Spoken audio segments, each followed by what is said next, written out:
আমাদের দৈনন্দিন খাদ্য তালিকায় আমরা হলুদটা ব্যবহার করে থাকি। হলুদের একটি অ্যাক্টিভ কম্পাউন্ড হচ্ছে কারকিউমিন।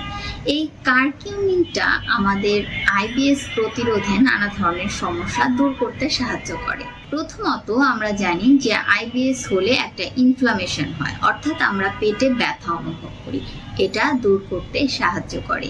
দ্বিতীয়ত আমাদের মানসিক চাপ বা মুডটা ভালো রাখার জন্য কাজ করে।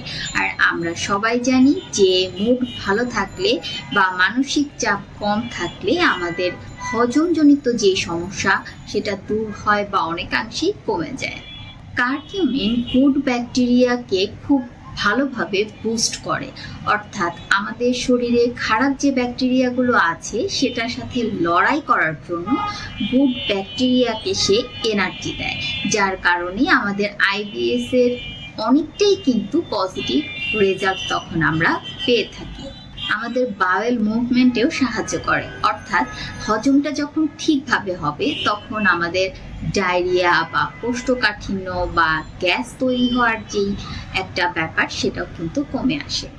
একটা ছোট গবেষণায় দেখা গেছে যে 8 থেকে 12 সপ্তাহ নিয়মিত যদি কারকিউমিন গ্রহণ করা হয়ে থাকে তাহলে সেই সকল ব্যক্তিদের পেট ব্যথা, অ্যাসিডিটি হওয়া, পেট ফাঁপা বা অনিয়মিত মল ত্যাগ করার যেই একটা প্রবণতা সেটা অনেকাংশেই কমে গেছে।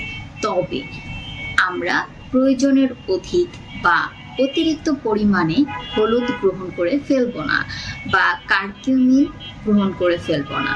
এটা অবশ্যই আপনি যখন একটা নির্দিষ্ট সমস্যার সমাধানের জন্য গ্রহণ করবেন তখন হেলথ প্রফেশনালসের পরামর্শ নিয়ে পরিমাণ অনুযায়ী ডোজ কমপ্লিট করবেন।